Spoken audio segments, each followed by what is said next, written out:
Bienvenue sur l'île Adam pour notre rendez-vous annuel d'échanges communs entre arts martiaux d'origine japonaise. Cette année, Aikido, Ryosekan Budo, Karaté Wadoryu. Donc notre objectif principal est d'échanger sur nos différences, mais également de faire ressortir nos points communs. Évidemment, ce sont les mêmes qui régissent le corps humain.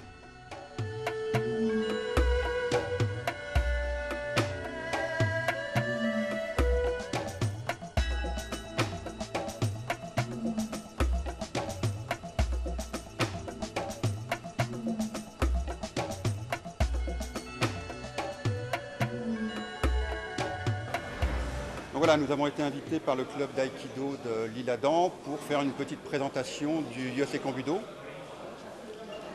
Le Ryosekan, ça a été créé par le maître Hiro Moshizuki, qui venait de l'école aïkido avec maître Ueshiba, avec le karaté. Il était d'ailleurs responsable pour la France, l'Europe de ces disciplines. Ensuite aussi le sable, la Katori Shintoryu, et il a créé le Ryosekan Budo il y a à peu près 40 ans pour expliquer, pour intégrer différentes techniques et que cela fasse une sorte de synthèse des différentes disciplines. D'accord ? Et le corps, c'est vraiment la tour de hanche. Je n'agis pas du tout. Alors après, on va voir à quel niveau ça va être là, c'est cool. Là, il y a des coups, c'est au-dessus. C'est des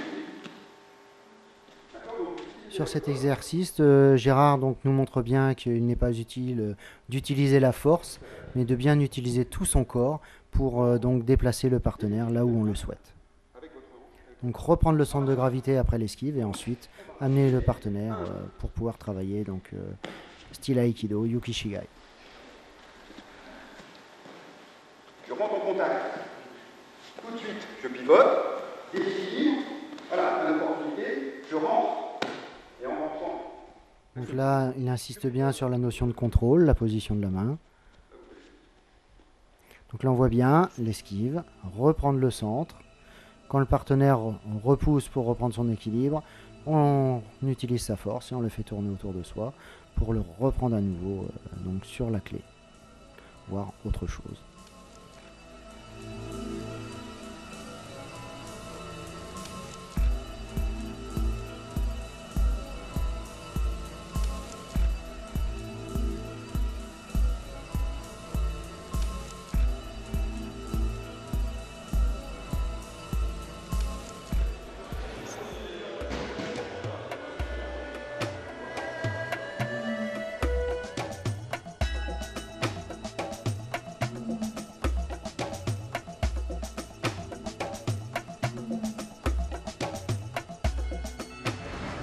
Je pense que ce genre de stage est vraiment profitable à tous, vu la diversité et la qualité en fait, des enseignants. Nous apprenons tous en fait, des échanges et nous voyons tous que ce sont des écoles différentes, mais à haut niveau, en fait, les principes de base se retrouvent et c'est vraiment très enrichissant lorsque tous les styles se rencontrent et dans un esprit vraiment, encore une fois, d'échange. C'est ce qui importe le plus en fait. Tout le monde est là pour apprendre et pour progresser. Et en fait, on va essayer de mutualiser en fait, sur nos points communs et nos différences également. Donc l'historique du Ryosekan.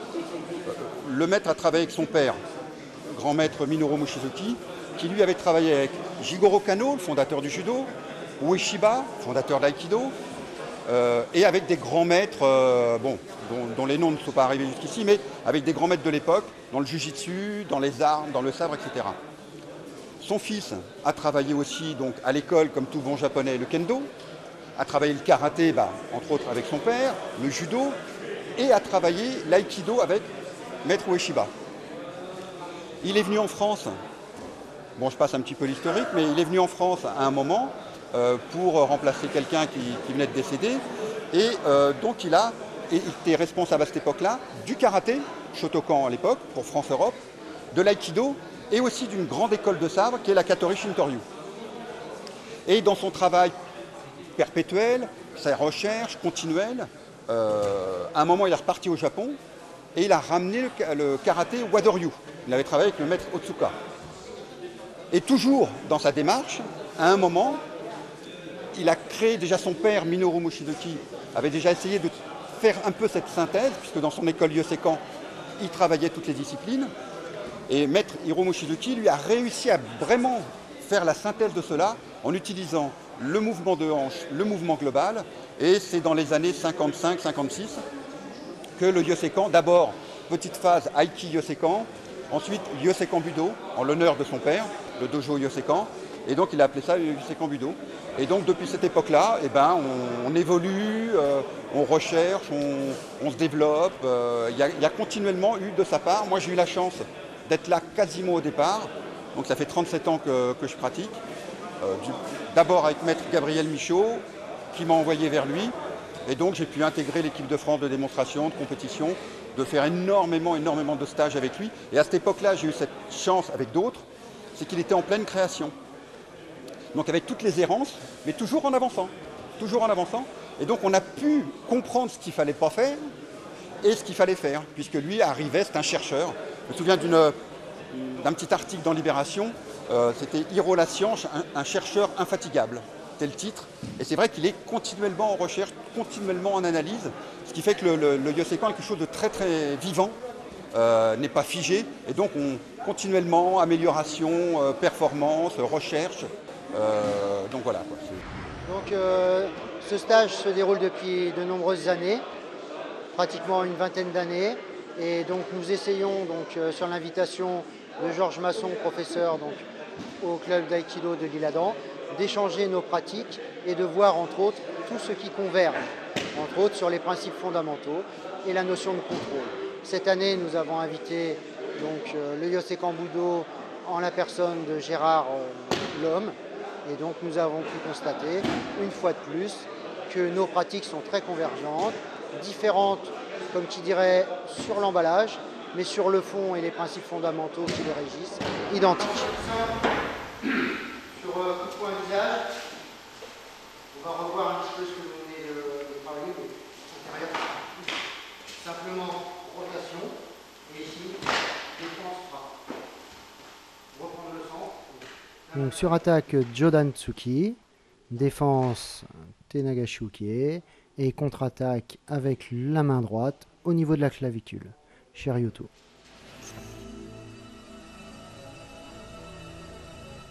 Ensuite, contrôle du bras, contrôle du coude, puis simple projection.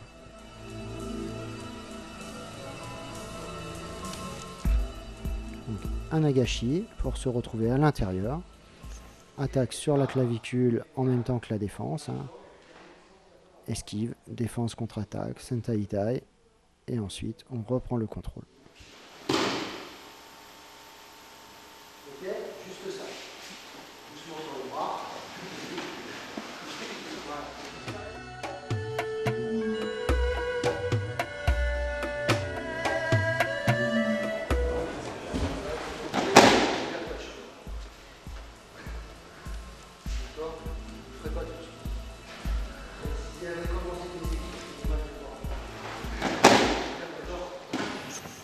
Toujours le même travail, contrôle de l'attaque, contre-attaque, esquive.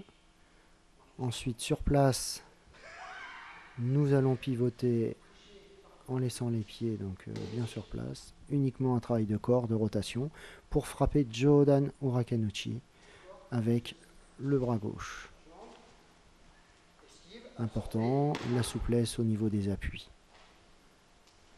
pour rester stable et équilibré.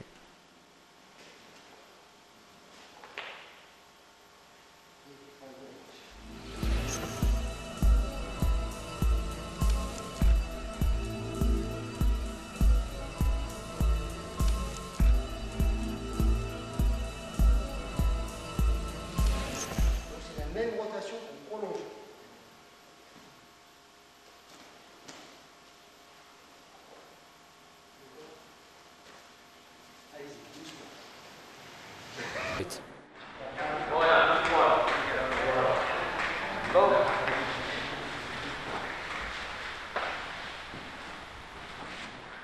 Alors là, avec mon partenaire, c'est le principe suivant sur un Akatsuki direct. Le principe, c'est d'éviter l'attaque, de ne pas bloquer. La finalité de l'aïkido, c'est de faire un placement, déplacement, de façon à ne pas s'opposer à la force de l'autre. Donc là, on peut voir tout doucement, là où On explique la façon de frapper, d'avancer, de pouvoir bouger. Et à ce principe même, on évitera tout. Voilà. Là, on donne la cible pour donner la notion de distance, on accepte, voilà, de façon à ce que le partenaire soit sincère dans son attaque, afin de bien étudier le comportement d'une attaque sincère, vive, et de pouvoir favoriser le déplacement par la suite. Voilà. Simplement le fait, et le contrôle du coude, et de façon d'entrer, ce qu'on appelle irimi, avec simplement un relâchement des épaules. C'est très important, contrôle, placement. Si on revoit, contrôle, placement. De plus en plus, on va accentuer cette action d'irimi, qui est un des concepts fondamentaux de l'aïkido. Position des pieds, sortie de la ligne d'attaque, pivot du bassin, contrôle. Donc le principe est dans le suivant, simplement d'accepter, de rentrer, contrôler, sans tension. Pas de dureté, parce qu'on renseigne le partenaire sur ses possibles réactions. Et de ce fait, on va pouvoir accepter l'autre. Là, j'explique un petit peu le fait de mettre une opposition sur le bras, l'autre pouvant fléchir et réagir. Et là, on va rentrer irimi, ou faire ce qu'on appelle un katai nage, une projection. Et cette projection se base aussi sur les points de déséquilibre. Contrôle, atténué possible, tout en étant relâché. Le principe de contrôler le coude, c'est bien évidemment que si on saisit son poignet, il va avoir une réaction très vive. Donc on contrôle son coude, de façon à pouvoir saisir éventuellement le poignet, se placer ou donner une technique, faire d'irimi. En étant placé sur le côté, on évitera ainsi tous les débordements possibles du partenaire ou ses réactions. On agit par la même occasion sur les points de déséquilibre. Et esquive, là simplement le relâchement, le travail, c'est un éducatif. On accepte l'attaque de l'autre et on rentre dessus. Alors bien sûr, c'est un point de débordement, on agit uniquement sur le point de déséquilibre. Si on travaille en dureté, en blocage, on va contrôler ou faire une réaction du partenaire en dureté. On accepte l'attaque. On voit ralenti tout doucement. Et simplement le fait de rentrer sur son action, en passant par l'extérieur. On peut revoir tout doucement. Contrôle, rentrée. Et on accompagne avec l'autre bras comme si on travaillait, on piquait avec sa hanche.